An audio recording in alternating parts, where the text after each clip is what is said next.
¿Qué implica el cáncer de próstata? Es el cáncer más común entre los hombres, tanto en México como a nivel mundial y también, por supuesto, en Colima. Es un cáncer que, a pesar de que afecte a tantos de nosotros, sigue teniendo mucho morbo y muchos mitos alrededor. Un cáncer que, a pesar de tener un mes dedicado al mismo, sigue teniendo una cantidad tremenda de desinformación alrededor de él. Un cáncer que nos afecta. Un cáncer que, de no detectarse a tiempo, nos mata. Por eso, en este segundo programa de Decisión al Aire, quisimos abordarlo, pero no abordarlo solo desde la perspectiva médica, sino abordarlo desde la perspectiva de los supervivientes, en voz de 2 de ellos, que a través de diferentes tratamientos pudieron abordarlo y superarlo. Va a ser un programa muy interesante, va a ser un programa con mucho sentimiento, y por eso, acompañado de Romelia y acompañado de Mateo, les decimos bienvenidos a este segundo programa de Decisión al Aire.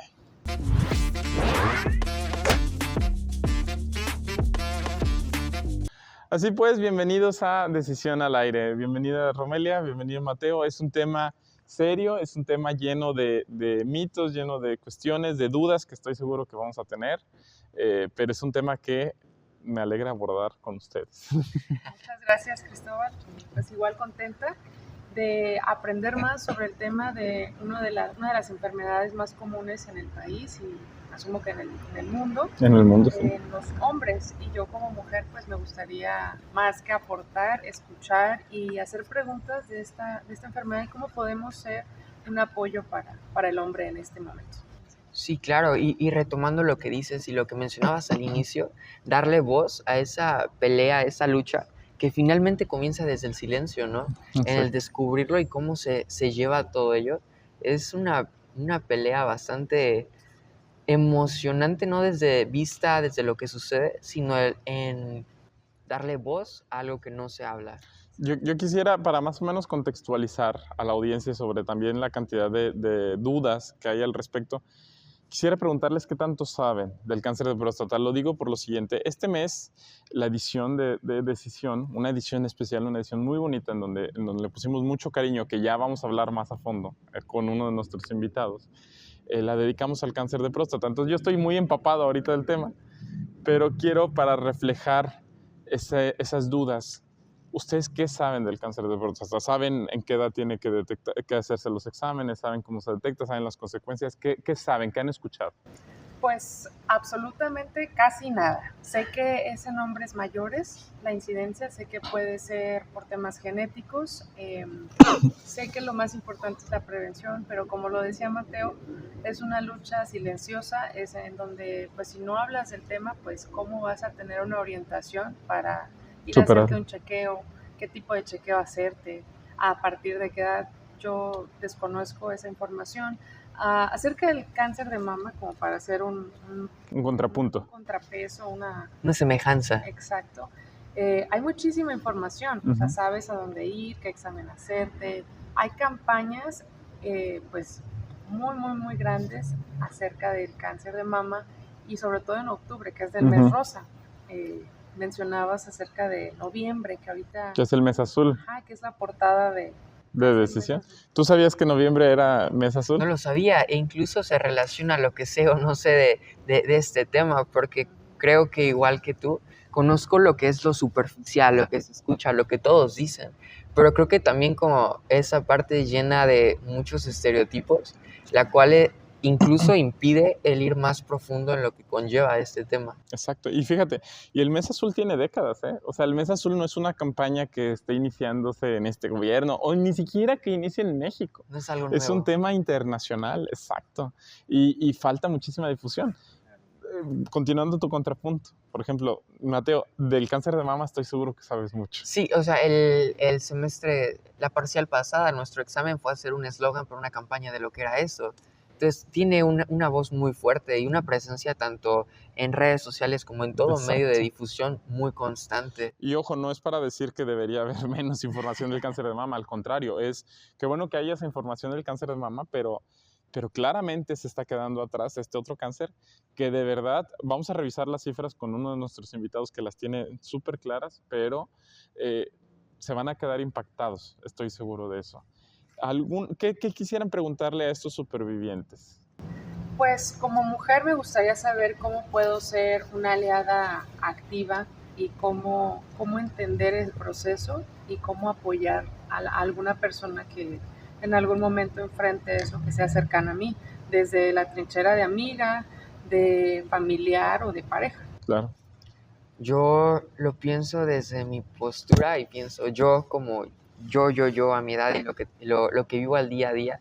Creo que mi interés como más sincero o de primera instancia sería el saber cómo hacer que esa pelea nunca inicie, ¿no? Cómo poder lucharla desde antes para que no llegue a suceder. Ese sería como Punto clave. mi Claro. punto clave. Coincido, ¿eh? Tú eres más joven que yo, pero coincido. Pero miren, ¿qué tal si pasamos a nuestros invitados y comenzamos a hablar con ellos? Claro ¿Les que parece?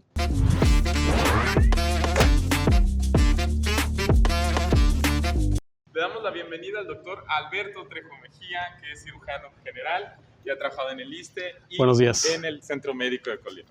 Buen día. Bienvenido. Buen día, doctor. Buen día. Trejo. Bienvenido. Buenos días. Por favor, doctor. Gracias. Y de la misma manera, es un honor que nos acompañe Oscar Cortés, superviviente ganador de esta batalla, de esta pelea. Buenos días. Ojalá hayan grabado ese punto. Adelante, Oscar, tú aquí, por favor. Tomen asiento. Gracias. Muy bien, pues ahora sí que estos son nuestros dos invitados de lujo. Son supervivientes, pero además saben desde sus respectivas posturas. El doctor Alberto ha tratado con esta enfermedad también como médico. Entonces, él nos va a decir mucho sobre datos, información, diferentes perspectivas. Y pues Oscar, no quiero ahondar más en el tema, pero ha preguntado muchísimo, tiene mucho contacto con muchos especialistas, entonces nos va a dar una experiencia muy gratificante con mucha información en torno a esta enfermedad. Entonces yo quisiera hacer la primera pregunta, si no les importa. Claro que Sí, adelante. Lo básico, hay diferentes tratamientos para superar el cáncer de próstata. Quisiera que nos contaran cuál fue el tratamiento que ustedes eligieron para superarlo y por qué eligieron ese tratamiento. Si quiere, empezamos con usted, doctor, y después pasamos Sí. con Oscar. A mí se me detectó en octubre del año pasado, el 6 de octubre, con un antígeno prostático. En el anterior había sido en abril y saqué .90 y en 6 de octubre saqué 5.90.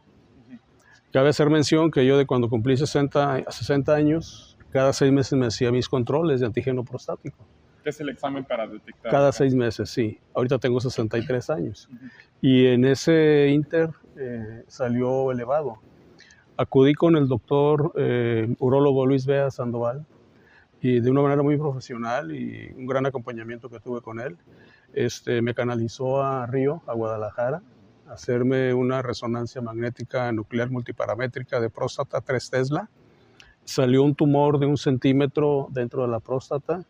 Me hacen la biopsia el 18 de octubre y sale un adenocarcinoma de próstata Gleason 7. El siguiente paso, pues, cuando yo recibo el antígeno, pues yo soy cirujano, dije, pues traigo un cáncer de próstata, ¿no? Lo bueno que estamos en etapas tempranas, que es curativo, y a ponernos en lucha, así es. Inmediatamente hicimos todo. Y ya hablamos con el doctor Emanuel Rosas Nava, que es urólogo máster de robótica y cirugía laparoscópica en el Hospital General de México, y vino y me operó el 6 de diciembre en el Centro Médico de Colima. ¿Fue operación laparoscópica? Fue cirugía prostatectomía radical laparoscópica. De hecho, al principio yo le comenté de robótica, pero él mismo me dijo, dice, no, voy y te opero a Colima, yo me llevo lo que necesito, ya lo que tienen, complemento con lo que yo me lleve y allá te opero. Nada más para aclararle a la audiencia, ¿qué tipos de cirugías hay? Está la cirugía abierta, la tradicional, la abierta, está la cirugía, la prostatectomía radical laparoscópica, que es la que yo hice, y la robótica. Que es la más avanzada. Es la más avanzada.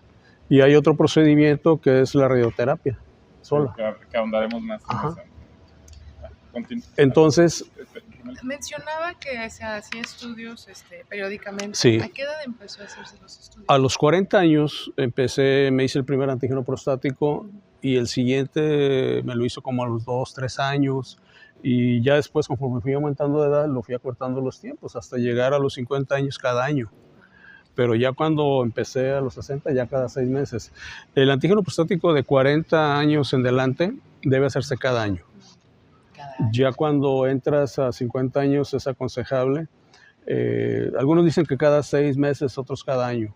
Y ya de 60 cada 6 meses. Ahora, si tienes tus antecedentes hereditarios de tu papá cáncer de próstata, pues desde los 40 tienes que hacértelo cada 6 meses, porque tienes un alto riesgo de factor hereditario, así es. Mencionaba que la mejor manera de prevenirlo era detectarlo a tiempo. Y al momento en el que dice de realizar el estudio cada 6 meses, entra una cierta idea trivial acerca de lo que mencionaban que era cómo se hacía antes el estudio. ¿Sigue siendo así? No, de hecho, anteriormente, bueno, pues era el tacto rectal lo primero, ¿no? Ahora no, es el antígeno prostático y es el que te marca la pauta. Es una toma en sangre y es como te marca el antígeno.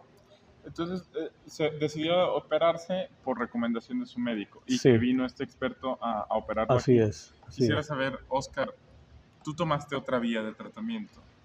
¿Cuál fue y cómo decidiste tomar esa otra? ¿Y cómo fue la detección también, no? Sí, Claro. en mi caso, mi papá tuvo cáncer de próstata, entonces ya tenía yo el antecedente de tener cierto cuidado, ¿no? Porque mi papá tuvo cáncer de próstata, entonces desde hace aproximadamente, sí, como desde los 40 años, tal vez antes, 35, empecé a hacerme cada año el examen del antígeno y durante pues, muchos años salía yo con una medición dentro del rango, ¿no? Y este año, en marzo, el resultado salió muy alto, salió con 10.9 me parece, o 10.8 creo.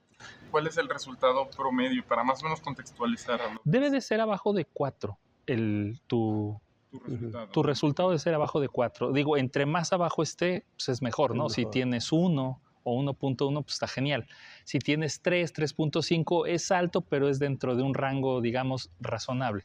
Cuando es arriba de 4, ya es delicado.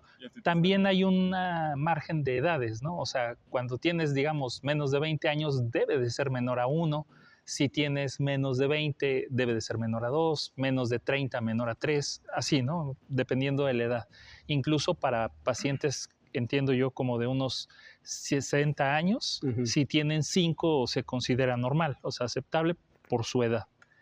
Entonces, pero a mí yo estaba saliendo siempre con 3.8, 4 y de repente en el examen de marzo sacó 10.8, pues mi reacción inmediata fue un poco parecida a la del doctor Trejo, que dije, tengo cáncer, ¿no? Cuando vi el resultado no hubo mucho como sorpresa o pensar en, ¿será o no será? Me comuniqué con mi urólogo y él también me marcó y me dijo, date una vuelta y pues luego me dijo, hay que actuar, ¿no? En el momento. Él me recomendó de primera instancia cirugía y mi primera reacción fue, sí, lo que sea, ¿no? O sea, con tal de atenderlo.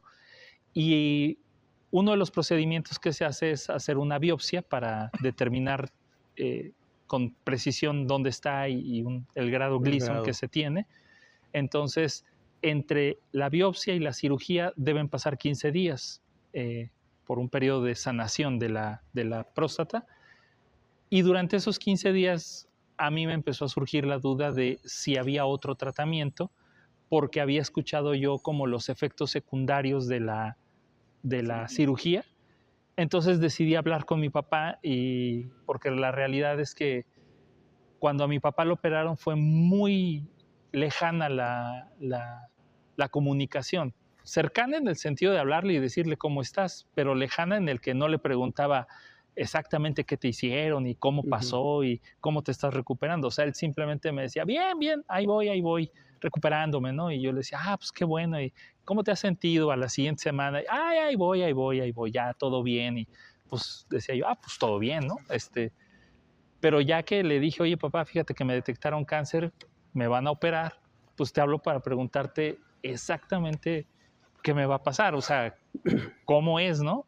Y recuerdo que su expresión fue así de, híjole, no, pues no, pues sí está difícil, me dijo, la recuperación es complicada, pierdes el control del esfínter, y entonces como que ya fue más específico, me dijo, y pues dijo, yo tardé 3 meses en recuperar el control del esfínter, sí lo recuperé, pero no completamente bien, hasta la fecha todavía si hago algún esfuerzo, se me sale un chorrito, me dijo, y he tenido problemas de disfunción, entonces, pues, me dijo, yo la verdad sí, pues, ¿cómo te diré? Que te vaya bien, ¿no? Entonces, así como que dije, ay, caray. Entonces, tenía otros conocidos que habían pasado por la cirugía, entonces comencé, tal vez por mi formación, que soy mercadólogo, pues dije, voy a hacer mi estudio de mercado, y decidí llamarle a 11 personas que habían pasado por la cirugía y preguntarles a cada uno cómo le había ido. Claro, todos conocidos, ¿no? Y cada uno me dio su experiencia y casi todos era similar, ¿no? Entonces hablé con mi urólogo y le dije, oye, pues no me anima mucho la idea de operarme. A la par, empecé a consultar con otros doctores. Fui con unos oncólogos, el doctor César Córdoba, el doctor Oscar Ávila, y también visité 2 radiólogos, a Josué Hernández y Jorge Plata. Entonces, me habían dicho de la posibilidad de hacer radioterapia. Entonces, ahí fue cuando empezó el de que, bueno, ¿me opero o me hago radio, no? Creo que fueron claros en decirme que los dos llegaban al mismo resultado, que es curarte, ¿no? O sea, pero la diferencia también era el precio. Me dijeron, es mucho más cara la radio que la cirugía. Pero los efectos secundarios de la radio son menos que en la cirugía. En la cirugía puedes tenerlos o puedes no tenerlos. Uh-huh. En la radio no es que no los tengas, también puedes tenerlos, pero es menos probable que tengas incontinencia y menos probable que tengas disfunción. No es imposible, puede pasar, pero es menos el porcentaje. Doctor, cuando usted enfrentó esa decisión, sabiendo, consciente también de los posibles efectos secundarios, ya después hablaremos sobre ellos, pero claro. ¿Qué lo hizo decir, sí, yo sí me animo a la cirugía? Bueno, el hecho de que habría que afrontarlo a voz de ya. Y yo también me puse a investigar, pues obviamente. Yo creo que estudié cáncer de próstata como jamás en mi vida y lo aprendí. Y sí, decidí operarme. Decidí operarme.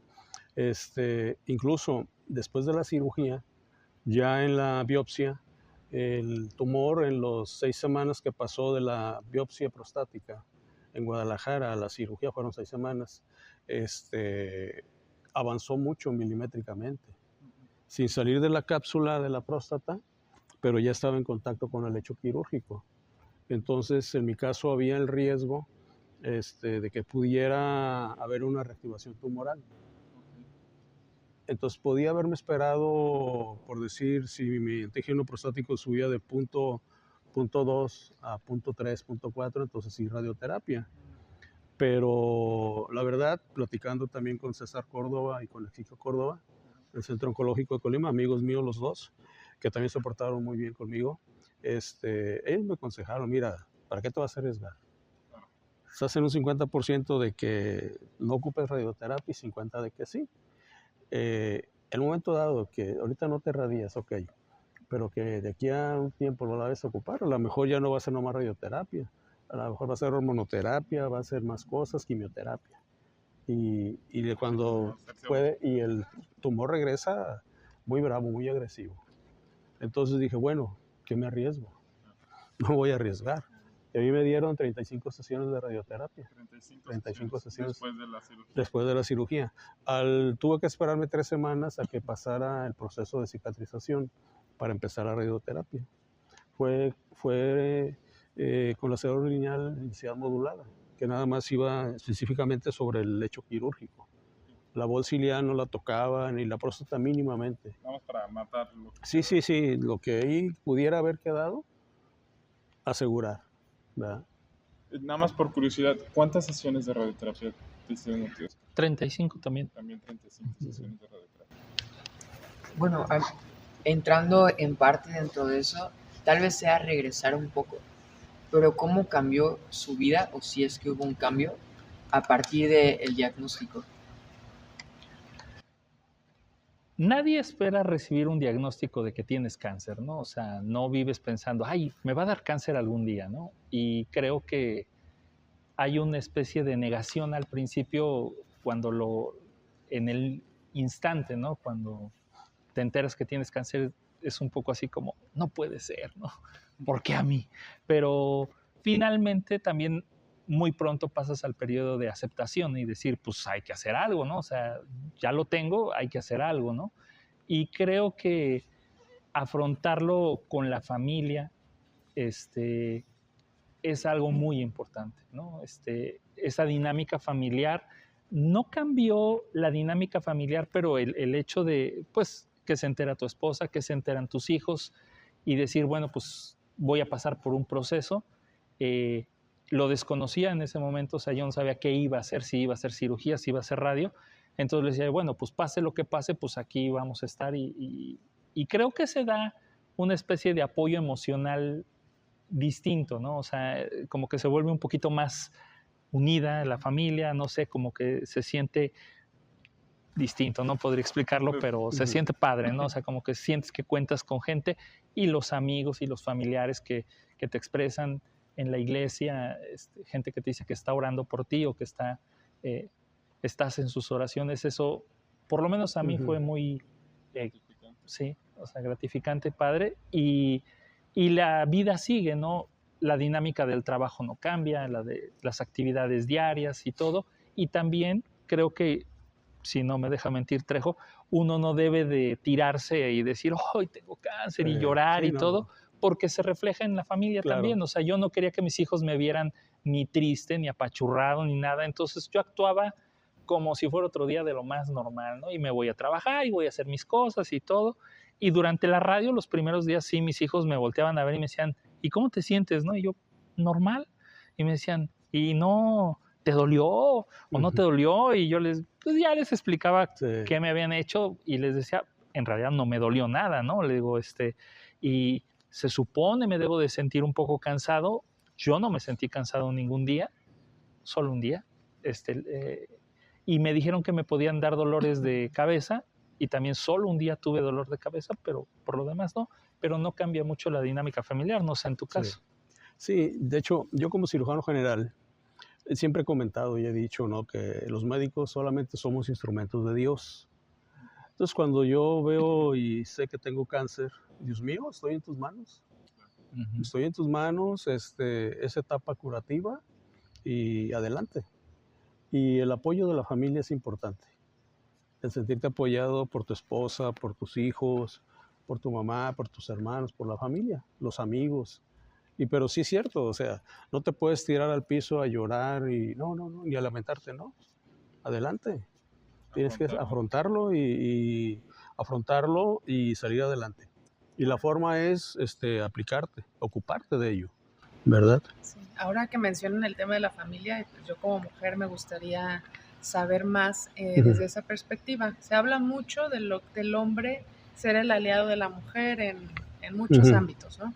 Pero también cómo la mujer y la familia juegan este rol y cómo poder ser una mejor red de apoyo basándome en sus experiencias. O sea, ¿qué fue lo mejor? ¿Qué fue algo que tal vez podría mejorar para que el auditorio sepa, los que nos están escuchando, cómo ser una muy buena red de apoyo, tanto la familia, la mujer y los hijos? Sí, el apoyo moral de la familia es básico, es importante. Que el paciente se sienta querido, que se sienta que hay preocupación por la familia. Desgraciadamente, en mi práctica yo he visto a veces casos de gente que ha operado y no se para nadie. Van y dejan al paciente y nomás van y pagan la cuenta y dices tú, caray. Sí, así, literalmente. Y nada más está la que trabaja ahí, la que se encarga de él, nada más. Hablo sobre todo en personas ancianas, ¿no? Pero no, aquí es importante el rol de la esposa, de los hijos, la familia. Es importantísimo. Si eso es en el hospital, ahora en la casa. O sea, sí. sí. Sí, por ejemplo, yo en mi caso, pues yo tenía una dieta especial. Yo sí me pegó mucho la radioterapia, quizá porque tuve la cirugía previa y bajé de 100 kilos a 84 kilos. Y pues mi dieta, mis horas y todo, ¿no? Mi señora preocupada por todo y apoyándome. Mis hijas igual. Y yo me aventé prácticamente sin trabajar diciembre y enero. Sí, porque me aboqué y no trabajé. Yo quisiera preguntarles, porque creo que también hemos hablado mucho de los efectos secundarios y creo que la audiencia, pues en cierto modo también puede hasta de pronto asustarse y no es algo de lo que asustarse, es algo que se tiene que asumir. Quisiera preguntarles, primero que nada, ¿cómo fueron los efectos secundarios en ustedes? Ya mencionaba Oscar que radioterapia, pues te advirtieron que te ibas a sentir cansado, que dolores de cabeza, pero no los viviste muy a fondo. Quisiera que ahondaras un poquito más en eso. Y doctor, en torno a los efectos secundarios, ya nos dijo que en la radioterapia sí le pegó, que sí se sintió más. Y en torno a los efectos secundarios de la cirugía, en control del esfínter, en todo lo demás, ¿cómo los han vivido, cómo los han experimentado y qué podrían decir también para que la audiencia diga, ¿sabes qué? Pues es parte de, Claro. y no obligatoriamente me tienen que dar eso. De hecho, fue muy molesto, muy incómodo la sonda Foley. Duré 12 días, tienes que durar 12 días con la sonda Foley y cuidar la sonda con extrema precaución, porque un jalón o algo es catastrófico ahí. Entonces, 12 días durar día y noche con la sonda, incómodo, muy incómodo, pero necesario.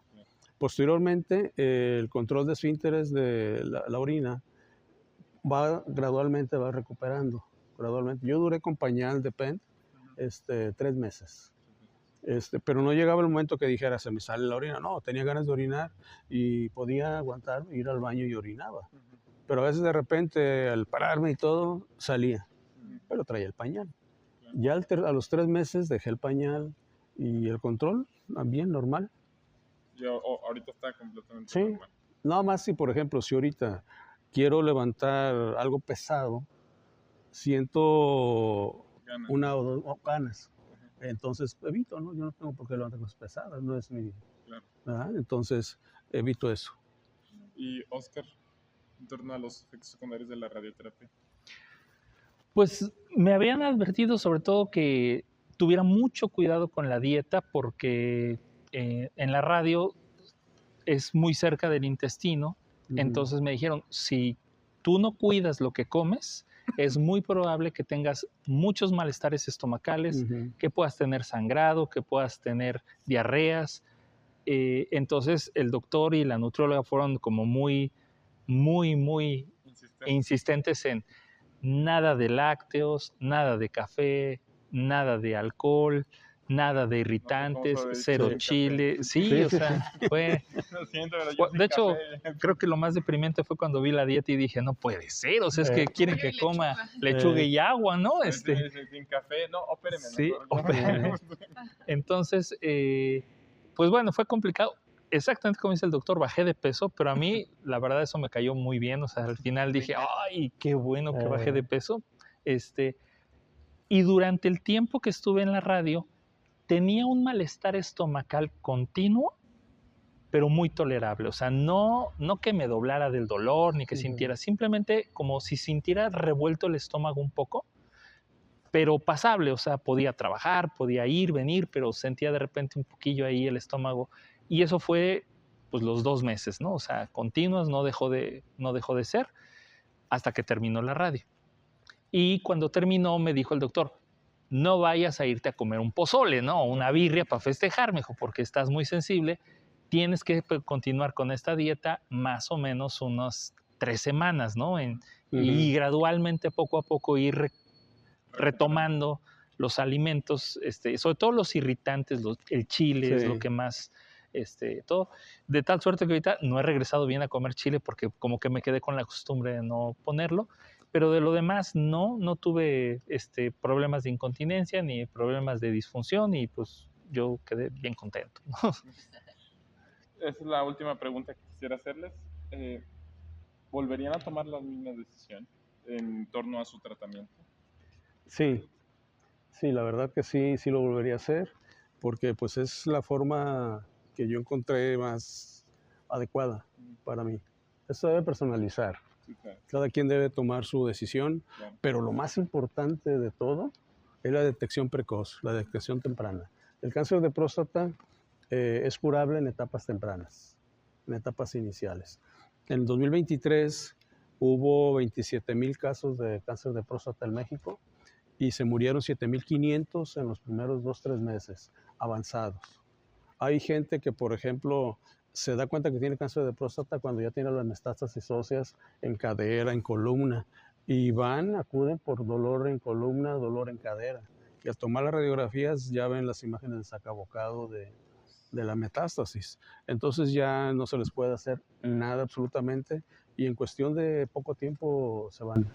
A mí me gustaría escuchar las perspectivas de Mateo, no sé, el que hablan ahorita del tema de la prevención y de estar en chequeos.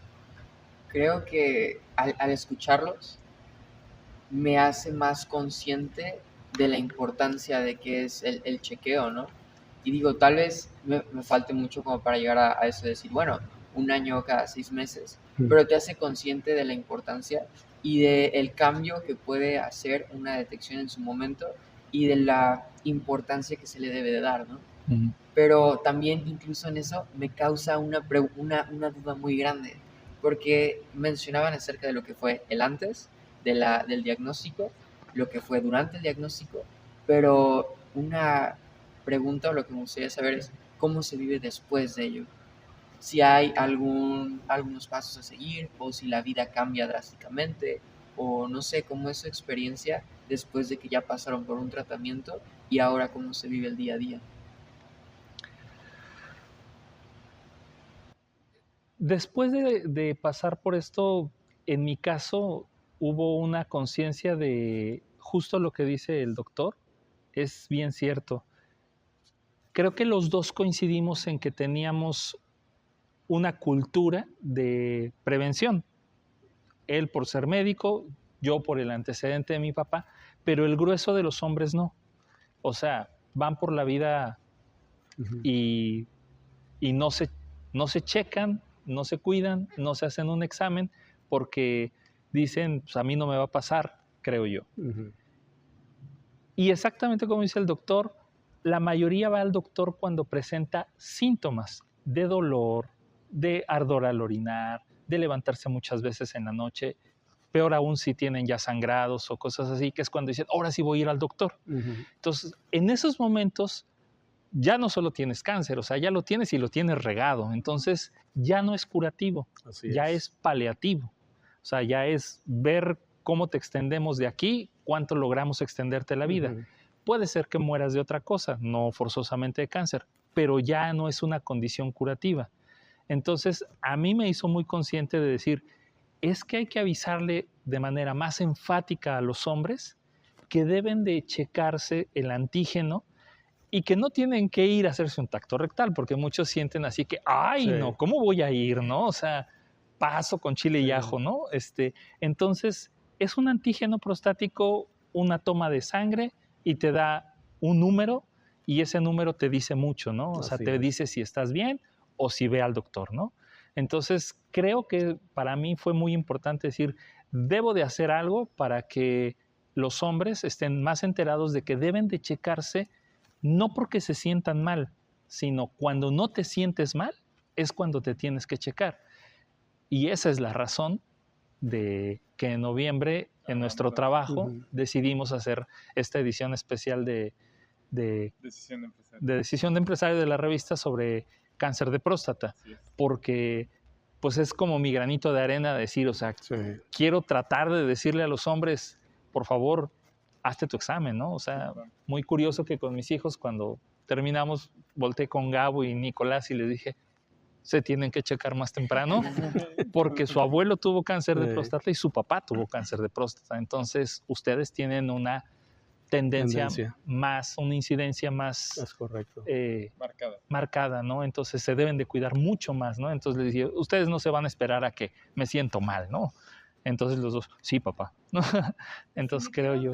Es todo un reto el cambiar el tabú y hacer que los hombres se chequen más temprano. Este es un gran ejercicio y es un gran esfuerzo que se está haciendo pero ¿qué otros se les ocurre que podrían, que podríamos aplicar como sociedad, o sea, tanto mujeres y hombres, para que se desmitifique todo el tema? De hecho, ahondando lo que decía Oscar, compañeros médicos, que yo empecé a hacer campaña, había compañeros que no se lo habían hecho. Médicos. Nunca. Médicos, por temor, por miedo. Me dice un médico, un compañero, no, es que me da miedo. Le digo, miedo te debe dar que lo tengas y no sepas. Ajá. Y sí, a los 15 días se lo llama lo prostático que se había hecho. Porque aquí el antígeno prostático puede ser la diferencia entre la vida y la muerte. Si lo tienes y estás en etapas iniciales, es curativo. Te curas.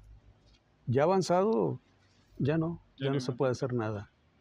Y aquí igual, por ejemplo, el cáncer de mama en la mujer, todo, las campañas de prevención es lo importante. También igual en la mujer, a tiempo es curable, pero a tiempo. El problema es cuando ya está extendido, cuando ya hay metástasis. ¿Qué porcentaje se cura si lo detectan a tiempo? El cáncer de próstata el 100%. Sí, a tiempo. Ha sido impactante. Sí. ¿Algún último mensaje que quieran dar a la audiencia, a los lectores? Pues chéquense. Háganse su antígeno, que se los hagan hombres, su antígeno. ¿no? Y las esposas, pues motiven a sus maridos a que se lo hagan, si no se lo quiere hacer. Es un examen en sangre y no es caro, o sea, digo, es más caro tenerlo y lo que va a implicar después, pero yo creo que anda rondando 300 pesos el examen, no es, te lo gastas en una cena, ¿no? Entonces vale la pena hacerlo. 300 pesos que diferencian la vida de la muerte. Así es. Que no tiene precio, ¿no? Una vida futura. Así es. Le vas a poner una cantidad, unos cuantos ceros. No, puede. Es absurdo. Es absurdo. Pues muchas gracias Oscar, gracias doctor Trejo, muchísimas gracias Romelia, Mateo, y gracias sobre todo a ustedes, a todas y todos que nos están acompañando. Este fue el segundo programa de Decisión al Aire y acompáñenos para ver el tercero, que va a estar muy, muy, muy interesante. Esperamos que se queden con algo y sobre todo chéquense.